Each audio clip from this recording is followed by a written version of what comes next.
From glory to disgrace. That's how one critic described Dustin Hoffman's journey after shocking accusations emerged in 2017. Now, at 87, the two-time Oscar winner is barely recognizable on New York streets, hidden behind dark glasses and casual clothes. But while the world focuses on his physical transformation, the real story is darker.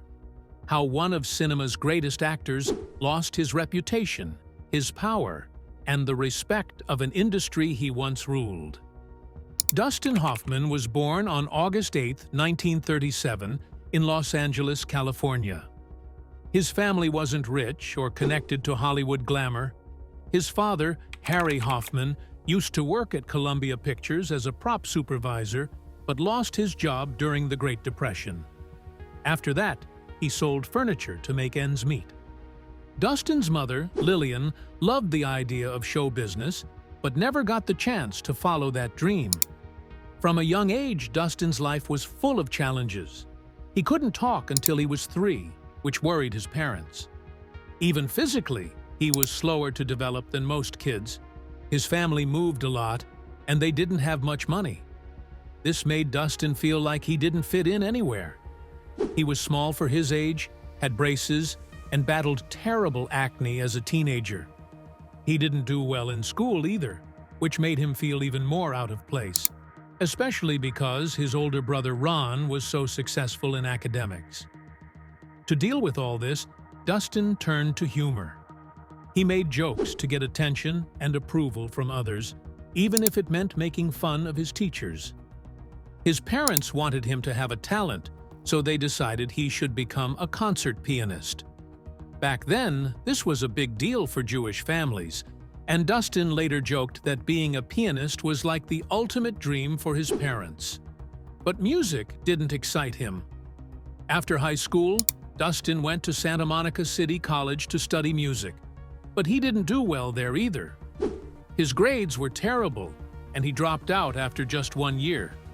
By chance, he signed up for an acting class because someone told him, "You can't fail acting." That random decision would change everything. In 1958, when he was 21, Dustin left Los Angeles and moved to New York City to become an actor. He had only $50 in his pocket and no real plan. He rented a cheap apartment with other struggling actors, including Gene Hackman and Robert Duvall, who would also later become famous. Life in New York was tough. Dustin worked all kinds of odd jobs to survive.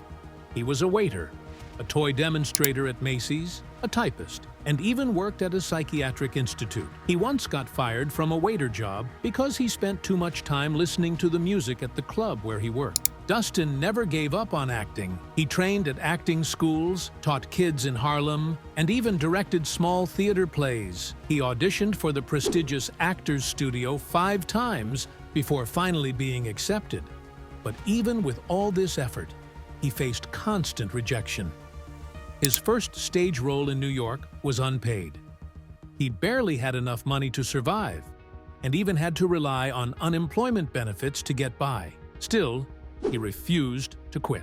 His big break finally came in 1967 when he was cast in The Graduate. Dustin was 29 years old and still a struggling actor. The role of Benjamin Braddock was meant for a tall, handsome actor like Robert Redford. Dustin, with his short height and unconventional looks, didn't seem like the right choice. In fact, he thought he was so wrong for the role that he tried to mess up his audition on purpose. But the director, Mike Nichols, saw something special in Dustin. Nichols told him he's Jewish on the inside and believed he was perfect for the part. Filming The Graduate wasn't easy. Dustin, at 29, had to play a 21-year-old, and his co-star Anne Bancroft, who played Mrs. Robinson, was only 6 years older than him.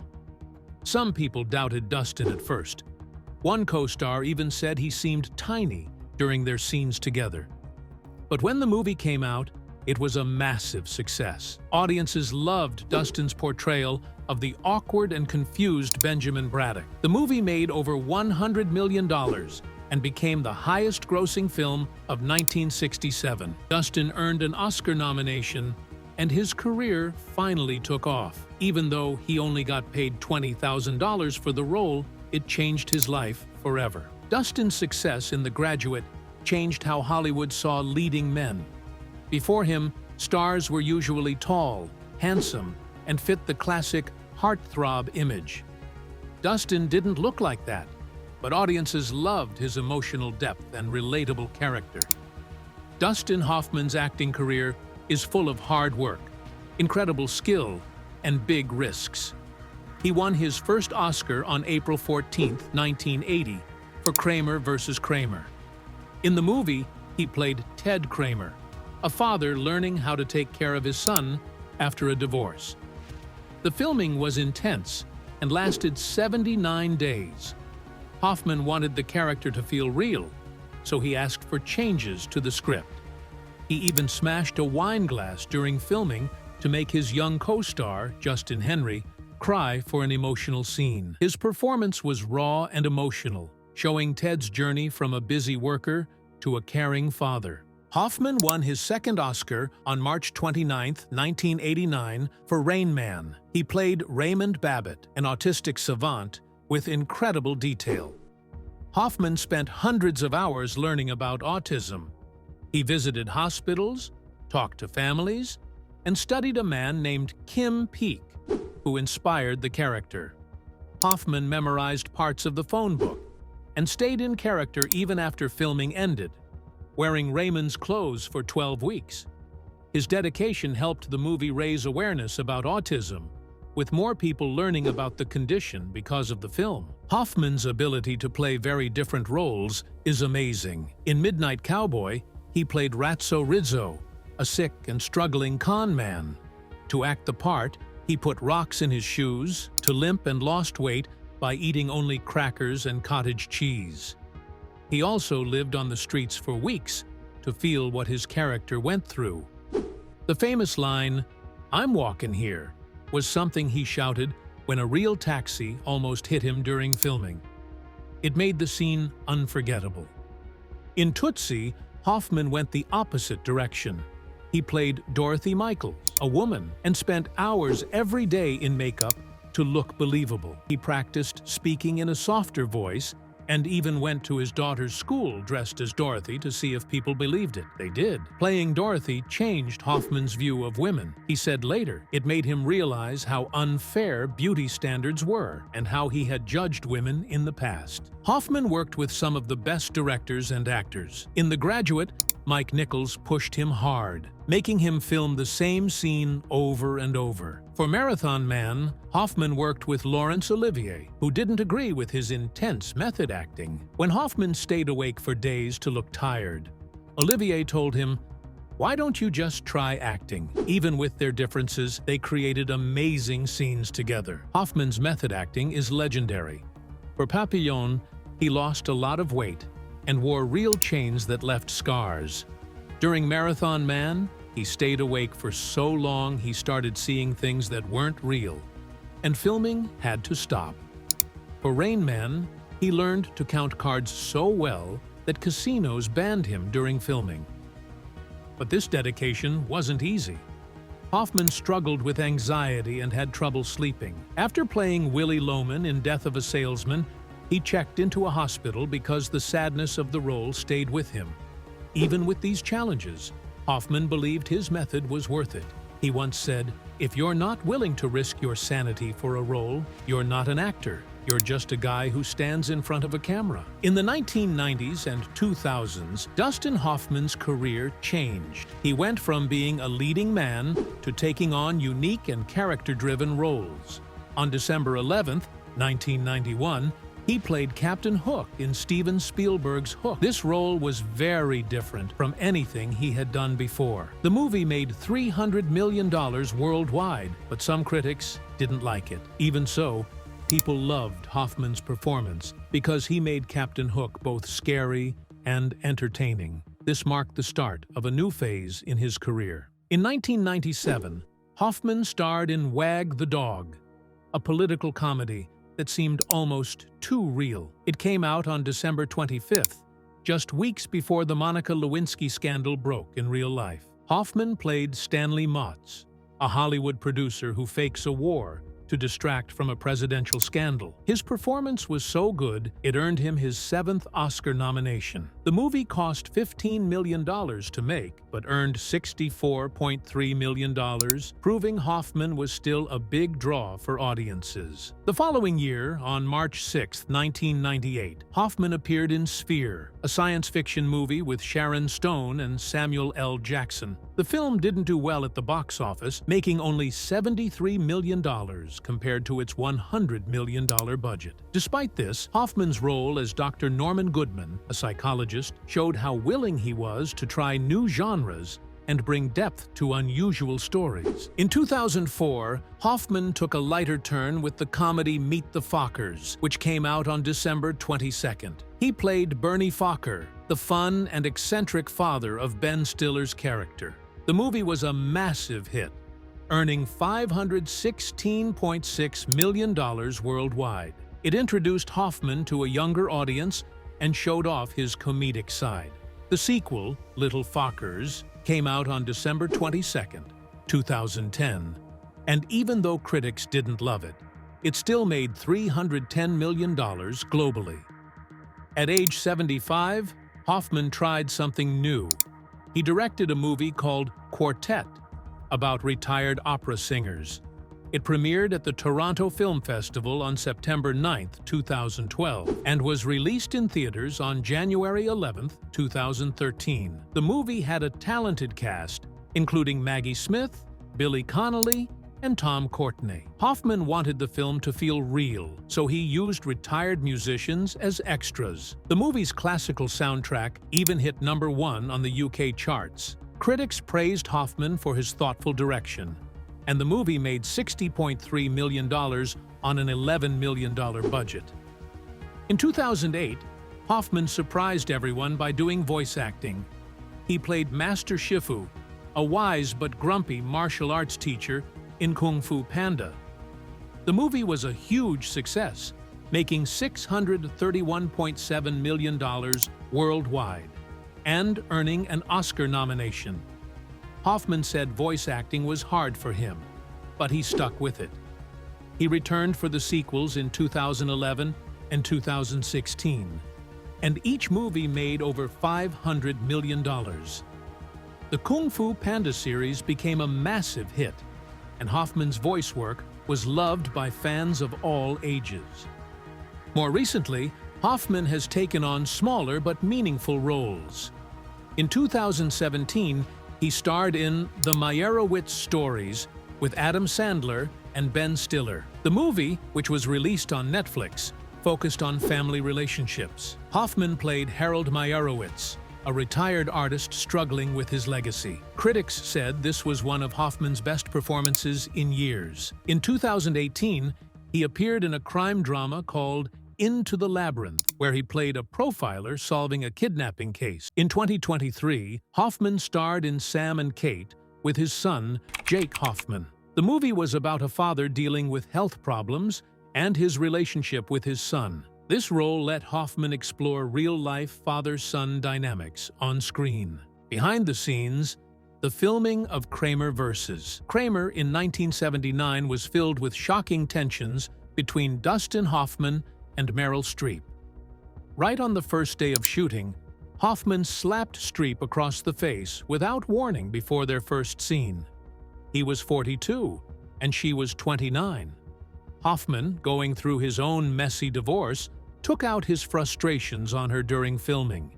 In one very disturbing moment, he whispered the name of Streep's recently deceased fiancé, John Cazale, right before an emotional courtroom scene. He wanted to provoke real emotions. He even threw a wine glass near her head in another scene without telling her. Glass shattered, and some landed in her hair. Streep confronted him, calmly saying, "Next time you do that, I'd appreciate you letting me know." Hoffman's behavior didn't stop there. He improvised lines to surprise Streep, sometimes making crude remarks about her body.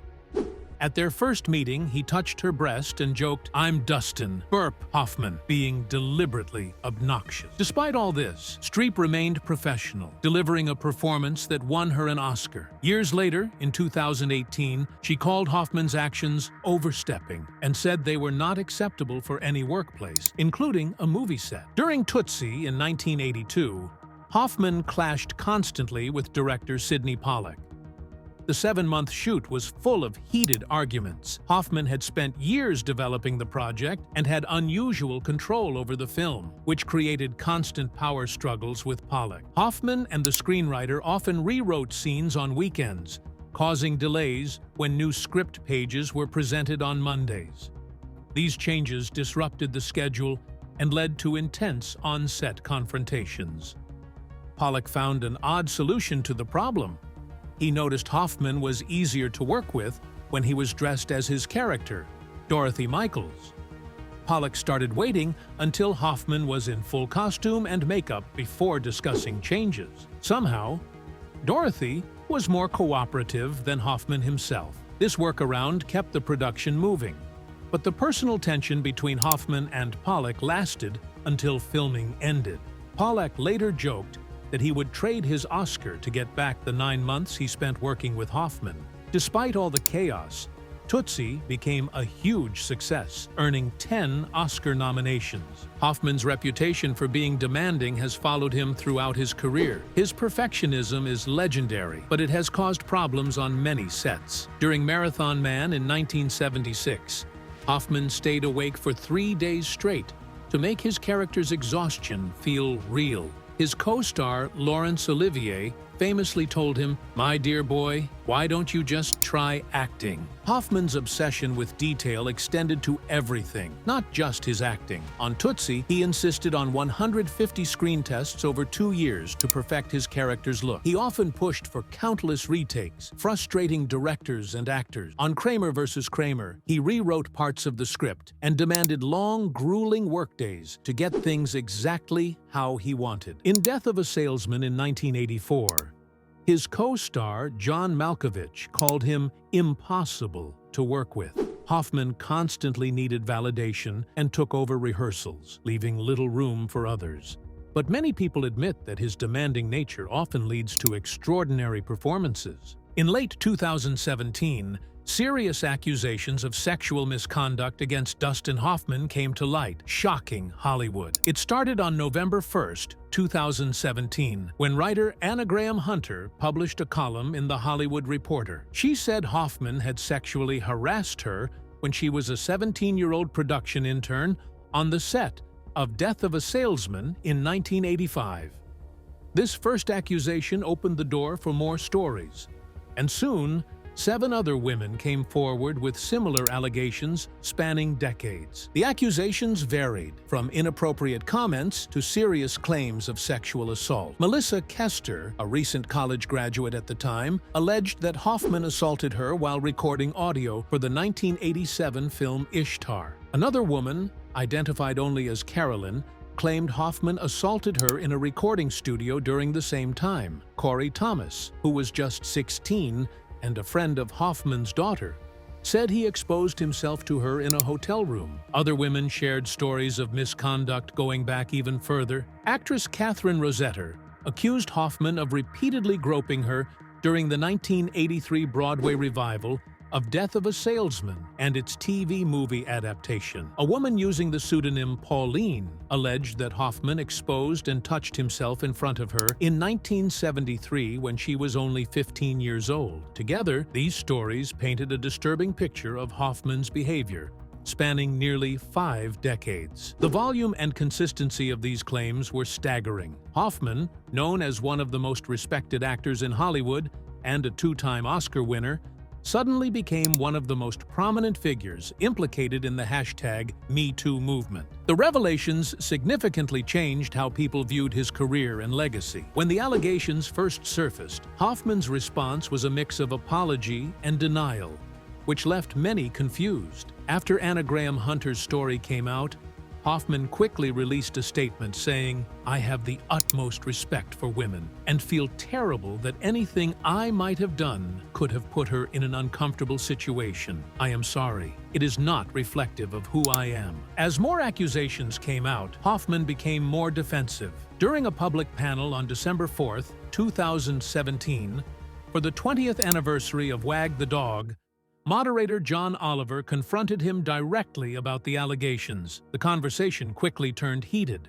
Hoffman argued that his behavior on the set of Death of a Salesman was just part of the culture at the time, saying, "It's 40 years ago. I don't know the context. The context I need is actually the people, not the things written." This attempt to explain his actions as a product of the times angered many, who saw it as minimizing the seriousness of the accusations. Hoffman also claimed that adult jokes and comments were normal on film sets in the 1980s. Critics heavily criticized this defense, calling it an excuse rather than an acknowledgement of wrongdoing. As more women spoke out, Hoffman's responses grew quieter. His lawyer issued statements denying some of the serious claims, calling them defamatory falsehoods.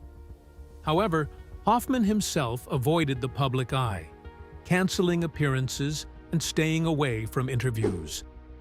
For many, Hoffman's legacy was forever altered by these revelations. Dustin Hoffman's personal life has two big stories about marriage. His first marriage was with Ann Byrne in 1969, just as he became a big star after The Graduate. They were together for 11 years. Dustin adopted Ann's daughter, Karina, and they had a daughter, Jenna, in 1970. But their marriage was not easy. Dustin was very focused on his career, and the stress of fame made things worse. Later, Dustin admitted he was unfaithful during this time. Their divorce in 1980 was difficult, and Ann got a settlement of $4.5 million, which was a lot of money back then. His second marriage was completely different. In 1980, Dustin married Lisa Gottsagen, and they have been together for more than 40 years. Lisa first met Dustin when she was only 10 years old. She told her grandmother, "I want to marry him someday." 12 years later, they met again and got married quickly. Together,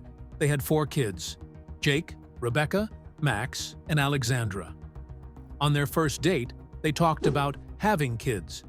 Lisa wanted 6, but Dustin, already a father of 2, said 4 was enough, and that's exactly what happened. Their marriage has lasted because they share the same values and focus on family. Lisa once said, "The whole point of being married was to be together as a family."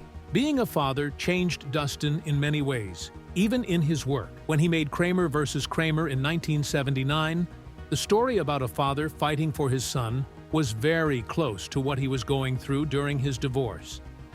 Dustin later said that playing this role helped him become a better father in real life. He realized how important it was to be present for his kids. This connection between his work and his personal life happened again with Rain Man in 1988. Dustin played an autistic savant in the movie and spent time with autistic families to prepare. This made him more thoughtful about how he raised his own kids. Interestingly, his son Jake, just 7 years old, appeared briefly in the film, which may have inspired Jake to become an actor later. Dustin cared so much about his family that he turned down big roles to be with them. In 1984, he refused the lead role in Ghostbusters because it would have taken him away from his kids for too long. Even though it cost him a huge opportunity, he didn't regret putting his family first. Dustin also cared a lot about political issues. In the 1960s, he spoke out against the Vietnam War and joined protests, even though it could have hurt his career. His work often reflected his views. In All the President's Men, 1976, he played a journalist uncovering the Watergate scandal, which showed the importance of speaking truth to power. In the late 1980s, he became very involved in environmental causes. He narrated Race to Save the Planet, one of the first big documentaries about climate change. Over the years, he supported many campaigns to protect the planet, like fighting deforestation and ocean pollution. Dustin's activism sometimes caused trouble. In 2003, he criticized the Iraq War, which upset some people in Hollywood. But Dustin stood firm, saying, "If you see something wrong, you have to speak up." He also supported LGBTQ+ rights, and spoke against racism. Even at 80 years old, he joined the Women's March in 2017 with his granddaughter, showing he still cared about fighting for justice. In 2013, Dustin faced a very personal battle. He was diagnosed with cancer, though he kept it private at first. He had surgery at one of the best hospitals in New York and went through tough radiation and chemotherapy treatments. Even though it was hard, Dustin stayed determined. He insisted on driving himself to his appointments to feel normal and independent.